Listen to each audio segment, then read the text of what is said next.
காஷ்மீர் தலைநகர் ஸ்ரீநகரில் ஆபரேஷன் சிந்தூர் நடவடிக்கையில் பங்கேற்ற ராணுவ வீரர்களுக்கு அமைச்சர் ராஜ்நாத் சிங் பாராட்டு.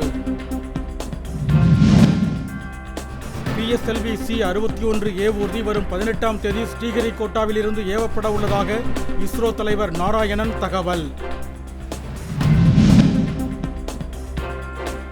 கடலூரில் தனியார் ஆலை கொதிகலன் வெடிப்பு விபத்தில் பாதிக்கப்பட்ட மக்களுக்கு இழப்பீடு வழங்க அன்புமணி வலியுறுத்தல். கும்பகோணம் அருகே திருக்கருக்காவூர் கோவிலில் புதிதாக உருவாக்கப்பட்ட திருத்தேர் வெள்ளோட்டம், திரளான பக்தர்கள் பங்கேற்பு.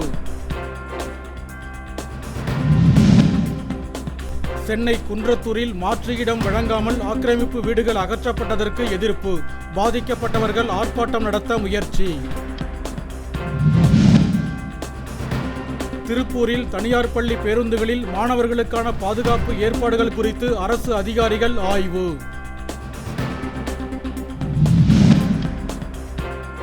ராணுவ வீரர்கள் குறித்து அவதூறு கருத்து, அதிமுக முன்னாள் அமைச்சர் செல்லூர் ராஜுவை கண்டித்து திருப்பத்தூரில் ஆர்ப்பாட்டம். சென்னை ராமாபுரம் பகுதியில் போதைப் பொருட்கள் விற்பனையில் ஈடுபட்ட 3 பேர் கைது, 200 போதை மாத்திரைகள் பறிமுதல். பொள்ளாச்சி அருகே தாறுமாறாக சென்ற அரசு பேருந்து நடுவழியில் நிறுத்தம், மது போதையில் இருந்த ஓட்டுநர் அருள்மூர்த்தி மீது வழக்கு. தென்காசி மாவட்டம் செங்கோட்டையில் தென்னை மரங்களை நாசப்படுத்திய காட்டு யானைகள், வனத்துறை வேடிக்கை பார்ப்பதாக விவசாயிகள் புகார்.